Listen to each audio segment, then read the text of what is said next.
Hey guys, it's still me, Oren Francis Jafta. Thank you for listening to the previous video.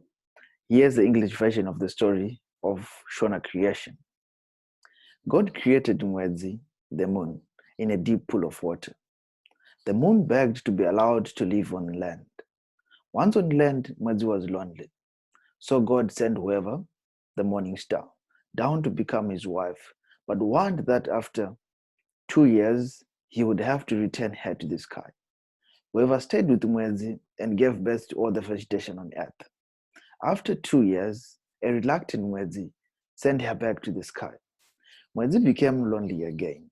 So God sent him Venikatimborume, the evening star, and again told him that she must return to the sky after 2 years. Venikatimborume stayed with Moon. She gave birth first to herbivores and birds, and then boys and girls. After 2 years, God asked the Mwezi to return her. Mwezi refused, and on the next day, Venikatimborume gave birth to lions, scorpions, and other predators.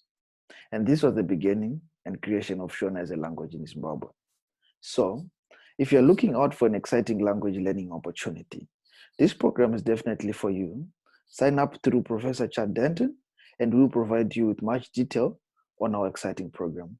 Thank you. I look forward to working with you guys.